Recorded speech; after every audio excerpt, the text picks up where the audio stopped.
agora, meus caros, quem sonha em ser servidor do INSS? Qual é a competência desta autarquia? Sabemos que o INSS é uma autarquia federal, né?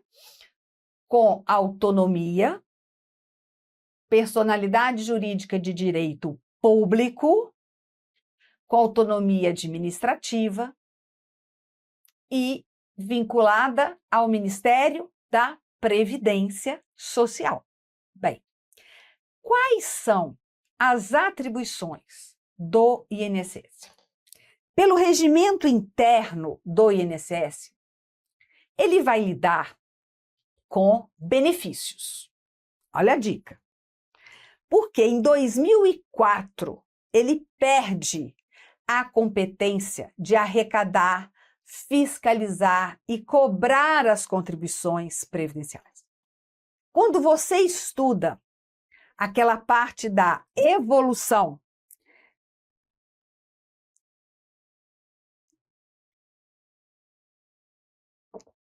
quando você estuda a parte da evolução legislativa, você vê lá que o INSS, quando criado em 1990, ele tinha a função, ele nasceu, na verdade, o INSS, da fusão do INPS, que cuidava da Previdência, e do IAPAS, que era o Instituto de Arrecadação das Contribuições Previdenciárias. Então, o INSS, quando ele é criado, ele realmente tinha essas duas atribuições. Nós tínhamos os fiscais do INSS. Por quê? Eram eles, auditores, que tinham a competência para fiscalizar, né, as contribuições previdenciárias. Então, o INSS nasceu com essa competência.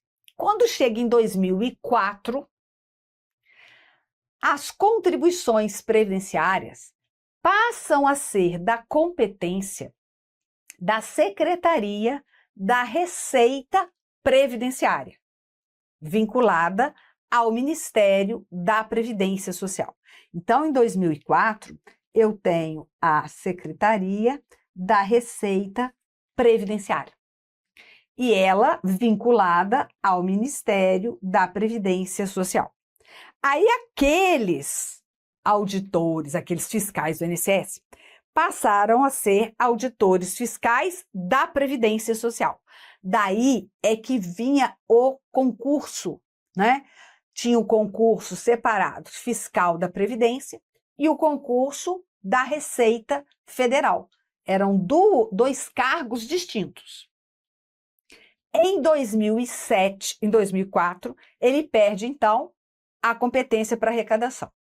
E o que lhe cabe atualmente? Olha, compete ao INSS operacionalizar, veja, o reconhecimento do direito, a manutenção e o pagamento de benefícios e os serviços previdenciários do regime geral de previdência social.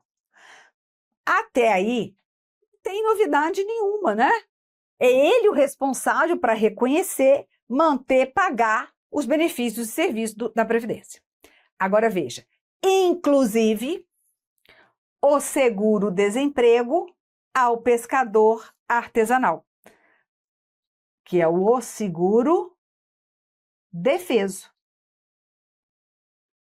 Por isso que no concurso do INSS em 2022, nós tivemos um tema específico, seguro-defeso, no programa.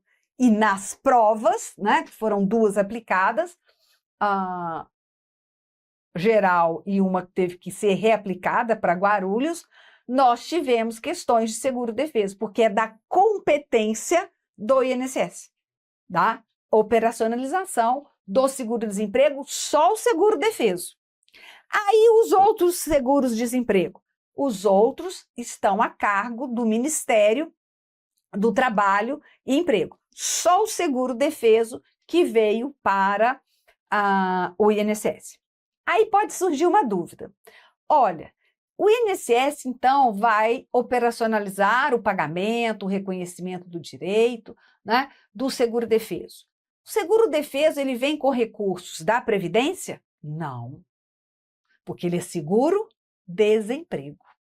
Então, ele vem com recursos do Fundo de Amparo ao Trabalhador, tá? Não vem com recursos das contribuições previdenciárias. Vamos lá. Também compete ao INSS operacionalizar o reconhecimento do direito à manutenção e o pagamento de benefícios assistenciais e dos encargos previdenciários da União previstos na legislação. Olha como que ficou bom. Benefícios assistenciais previstos na legislação. Por que isso? Porque eu tenho alguns benefícios da assistência que são pagos pelo INSS, outros não. Mas o quê? Previstos na legislação. Quais são os benefícios que o INSS assistenciais que ele paga? Olha, o BPC da Lousa, que a gente vai ter que estudar bastante, o auxílio inclusão e outras que têm caráter assistencial, que são encargos da União, né? Por exemplo, pensões de natureza indenizatória. Aquela pensão da Zika vírus, né, para as crianças contaminadas pelo Zika vírus. O INSS é que vai pagar. Não é um benefício previdenciário, né? O recurso vem da União, mas é o INSS que vai operacionalizar todo esse pagamento, tá certo? E agora, por último, compete ao INSS, veja só, o reconhecimento do direito e a manutenção das aposentadorias e das pensões de como? Do regime próprio de previdência social da União. No âmbito de quem? Das autarquias e das fundações públicas, nos termos do decreto 10.620. Olha, se você for até o decreto 10.620, esse decreto, ele veio para regulamentar como que vai ocorrer a centralização dos benefícios, da gestão dos benefícios da União, do regime próprio da União. Por quê? Porque a Constituição Federal, em 2019, ela diz o seguinte, olha, é vedada a ter mais de um regime próprio e mais de uma unidade gestora no regime próprio. Olha, nós temos aqui na União duas fontes pagadoras. Da administração direta é o CIPEC, o sistema lá de pessoal. E da administração das autarquias e fundações, agora o INSS. Mas vai chegar a um tempo, está suspenso essa movimentação da centralização, está suspensa agora não, em 2023, né? Mas vai chegar a um tempo que toda a operacionalização, tanto do regime geral quanto do benefício do regime próprio da União, vai ficar com o INSS. E aí você fala o seguinte, então o INSS vai ficar mais gigante do que ele está. Sim. Por força da Constituição. Não tem como. Vai ter que, né? E por que que em 2023 eles suspendem essa centralização total? Porque o INSS está praticamente inviável, né? Quantos milhões de benefícios ainda não foram analisados? Não são milhares, são milhões. Então, nesse caso, está suspensa a centralização. Mas se te perguntar que é da competência do INSS o reconhecimento do direito, a manutenção das aposentadorias e pensões do regime próprio das autarquias e fundações públicas. Agora, veja aqui, no primeiro, fala assim, reconhecimento do direito, a manutenção e o pagamento dos benefícios do regime geral. Agora, veja lá, reconhecimento do direito e a manutenção das aposentadorias e pensões. Olha, aqui eu tenho reconhecimento do direito, manutenção e pagamento do regime geral. Aqui eu tenho o quê? Reconhecimento do direito, manutenção, mas não tem pagamento, né? Das aposentadorias e pensões do regime próprio de previdência social da União.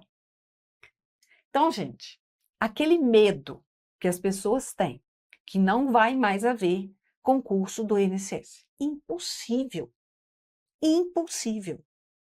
Só se criarem outra autarquia e fazer concurso para outra. Porque para o INSS tem que ter. Vai demorar mais ou menos? Não posso dizer, não sei, né?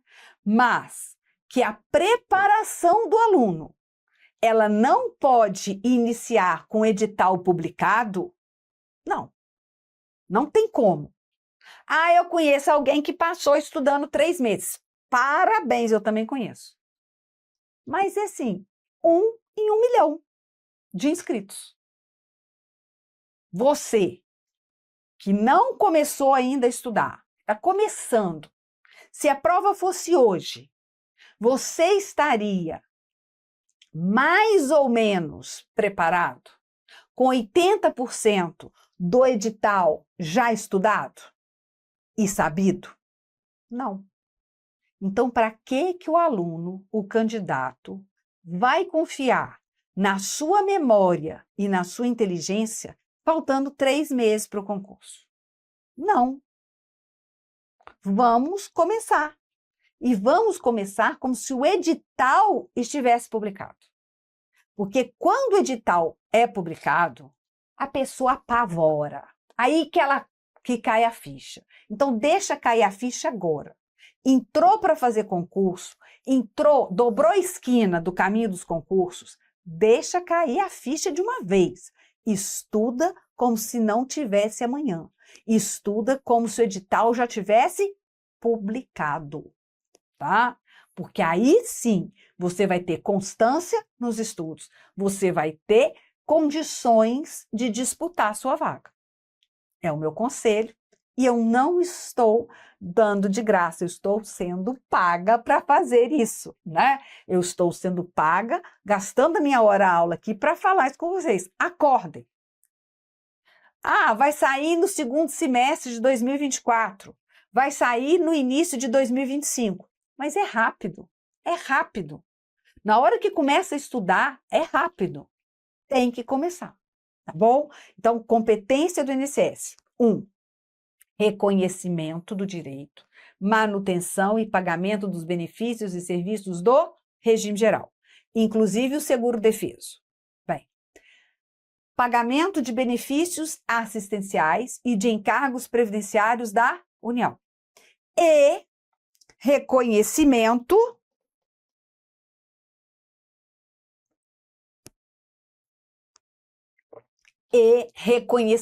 do direito e a manutenção das aposentadorias e pensões de quem? Do regime próprio de previdência social da União, no âmbito das autarquias e fundações. Na administração direta ainda não. Autarquias e fundações públicas federais, certo? Essa é a competência do INSS. Então, com o seguro-defeso, ele passa a operacionalizar em 2015. O BPC da LOAS, não custa te lembrar que, embora a gente vincule INSS com Previdência, né? Porque ele nasceu até da própria fusão do INPS, quando o BPC é operacionalizado pelo INSS, o recurso utilizado para o pagamento do benefício vem da assistência social, né? A União, ela delega para o INSS a responsabilidade pela operacionalização do benefício, mas ele continua sendo um benefício assistencial, continua o recurso vindo do orçamento da assistência social. Então, dizer que o INSS é uma autarquia que só responsável pelos benefícios da Previdência Social, não. Né? Hoje, mais não.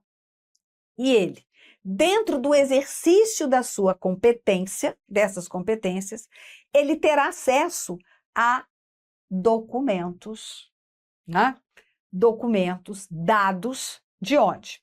Do SUS, tá? Prontuários, registros do SUS, documentos médicos mantidos por entidades públicas e privadas, e aí, nesse caso, para ele ter acesso aos documentos das entidades privadas, tem que haver convênio, da movimentação do fundo de garantia, né? Até porque, às vezes, não consta no sistema, isso pode acontecer, não consta no CNIS, por uma falha de sistema, há um período de vínculo trabalhista.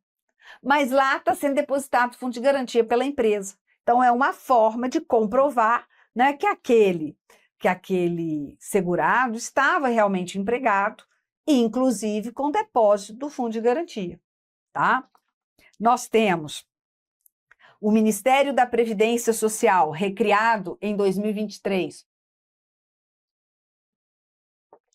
terá acesso às bases de dados geridas ou administradas pelo INSS, incluída a folha de pagamento de benefícios, com detalhamento dos pagamentos. Sim, a base de dados e as informações que terá o INSS, na forma como aqui, né, poderão ser compartilhadas com os regimes próprios de previdência social para estrita utilização em suas atribuições relacionadas aos benefícios por ele administrados. Por quê?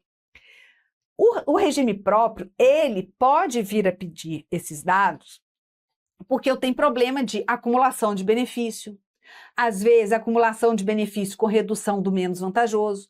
Então, o regime próprio também pode, do mesmo modo que o regime geral pode também fazer esse pedido de essas informações, tá? Para utilizar na manutenção, na revisão, na concessão dos benefícios. Então, essa troca de dados, ela é possível.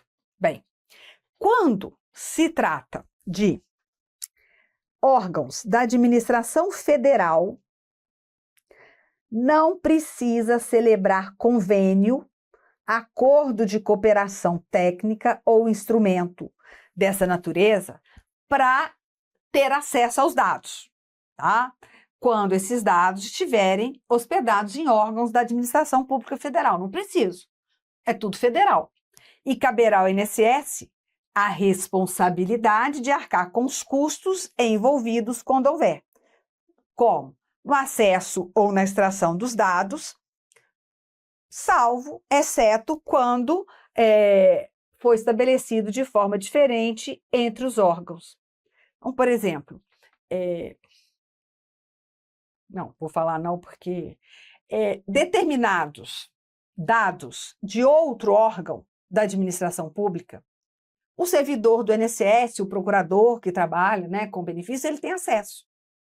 Então, como é a administração federal, não precisa de convênio, não precisa de acordo de cooperação. Basta ali, né, a gente ganhar o acesso e usar para o trabalho. Não tem problema nenhum. Se por acaso tiver custo envolvido, aí custo de dados, etc., aí ele tem que arcar, tá certo? Bem, servidor do INSS. responsável pela análise dos pedidos dos benefícios, que tem a competência, o INSS. Ele, olha só, motivará suas decisões ou opiniões técnicas e responderá pessoalmente apenas na hipótese de dolo ou erro grosseiro, tá? Agora veja aqui, servidor, isso é importante não só para o seu concurso, mas para a vida de servidor. Vai fazer, vai analisar, tem que motivar. É um ato administrativo. O deferimento é um ato administrativo. O indeferimento é um ato administrativo. E ele tem que ser motivado. Ele não é um ato discricionário, lá no direito administrativo.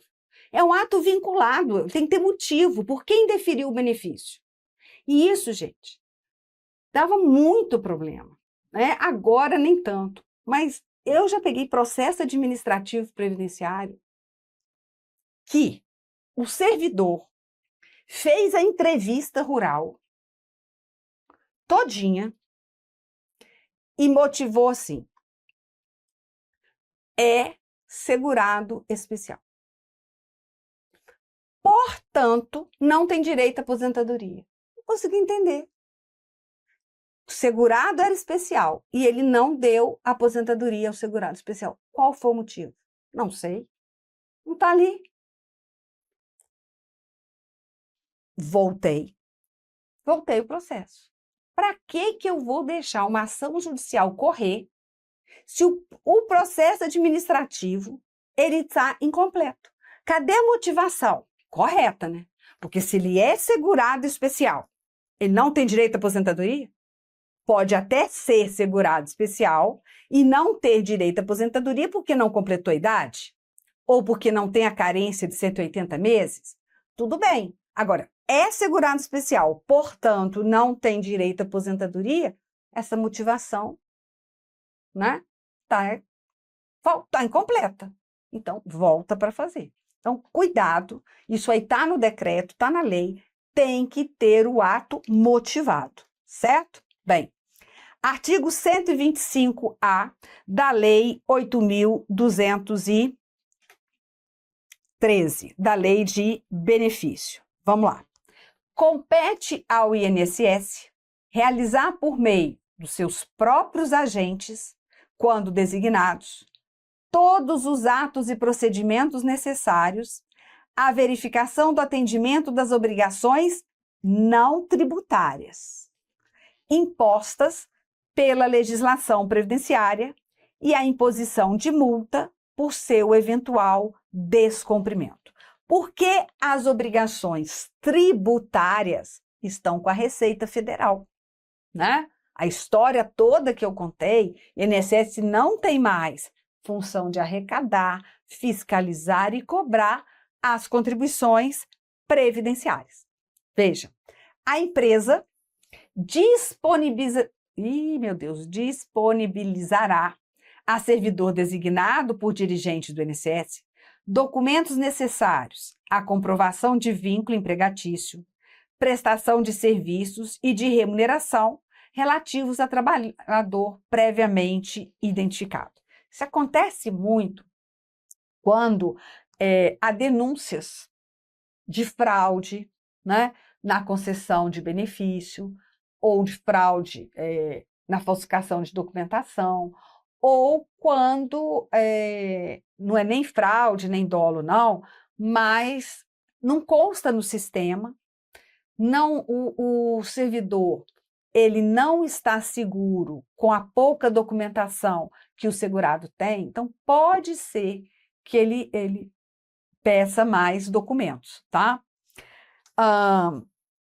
O disposto nesse artigo não abrange as competências atribuídas em caráter privativo aos ocupantes do cargo de auditor fiscal da Receita Federal do Brasil. Sim, né? Porque aí são competências tributárias de arrecadação de contribuição. Então, artigo 125A, importante para nós. Terminamos aqui a competência do INSS. Qualquer avanço na questão da centralização do regime próprio da União, a gente volta a falar, mas por enquanto é o que a gente tem aí para você, tá bom?